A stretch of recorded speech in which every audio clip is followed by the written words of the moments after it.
If I can have your attention, please, in the Media Center, we'll start with today's Monster Energy NASCAR Cup Series post-race media availability for the 58th Annual Folds of Honor Quick Trip 500. We are now joined by today's runner-up, Kyle Larson, driver of the number 42 Target Chevrolet for Chip Ganassi Racing. And Kyle, if there's anybody in this garage area who can make the high line work around a racetrack, it's you. Walk through that final restart and how it played out. I mean, I can make the the high line work at most tracks. Here at Atlanta, I don't do a good enough job up top. That's why I try to commit myself to the bottom throughout the race. And there when I restarted the leader, after our Christmas present we got there, and Brad lined up behind me, I knew he was going to be the one to beat. So, and I'd spent a lot of time around him throughout the race, and especially on the short runs, he was better than I was, and he would always pass me 1 and 2. So I knew I was going to have to try and take his line away. I tried a few times, and he finally kind of guessed where I was going right one lap and got to my inside. So, disappointed we didn't get the win, but we typically struggle really bad in the early races of the season. So to finish second, this early in the year is awesome. We had a shot to win the 500 last week and a shot again today. So that's all you can ask for. And can't be more proud of everybody at our Chip Ganassi Racing team, shop, Target, Credit One Bank, all the other partners. So having fun. Okay, we're going to open up the floor of questions. We'll start with Jacob, and we'll go down to Pete, and we're here to Caleb. Jacob Seelman, Performance Motorsports Network. Kyle, kind of in two parts here. You mentioned you've struggled running the top at Atlanta, but you were stuck up there a couple of laps there before Brad got by you on the bottom. What pulled you up to the top side? Was the car just the handling going away on that last run? No, I mean, like I said, I'd spent a lot of time around him, and he would always pass me up top in 1 and 2, so I knew that's where he was going to go. I believe he maybe attempted it a couple laps before he passed me, so I knew he was going to try and get the momentum rolling up there. So I was just trying to take his line, take his air away.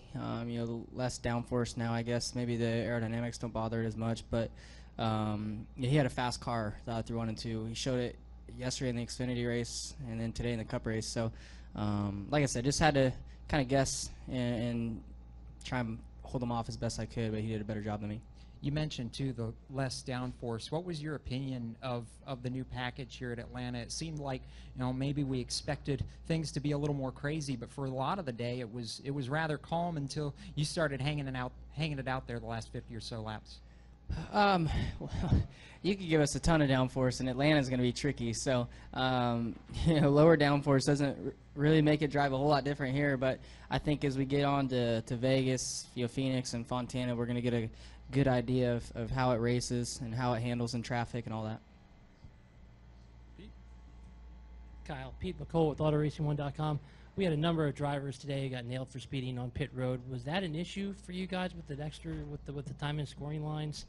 The scoring lines on pit road, was that something that was addressed in the driver meeting, or just you weren't one of the people victimized, but how did that? Yeah, I stayed pretty cautious on my pit road lights, because everybody was getting popped for speeding. I was very, very shocked that Kevin had gotten caught that last pit stop. I felt like me and Chase were closing on him down pit road, so I'd be interested to see kind of which segment he sped in, whether it was that first or last segment. It had to be the first one, but yeah, it was interesting. That my crew did a great job of reminding me every time I came down pit road to watch my speed, because they'd been catching everybody. So I would give a couple lights back. Go right in front of you to Caleb and then to Nate. Caleb Whistler, Speedway Digest. Did you notice any major differences between the 2016 downforce package and this year's downforce package? No, not yet. Like I said, Atlanta's a hard racetrack, whether you have a lot of downforce or not a lot. So we'll get a better idea the next couple races. Nate? Nate Ryan, NBC Sports. Kyle, following up on the speeding penalties, do you think that's a case where so many guys got hit today? Is the case of guys being rusty, or is the case of maybe teams not having things calibrated correctly yet? Have any thoughts on that?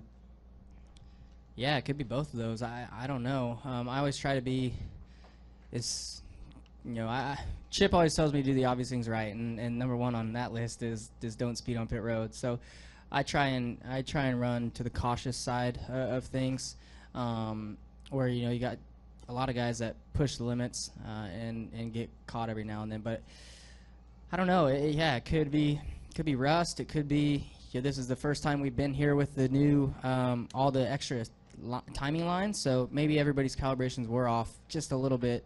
You never know though. I guess they'll all find out soon when they see the speed. Any additional questions for Kyle Larson? Kyle, congratulations on the second place finish. Good luck next week.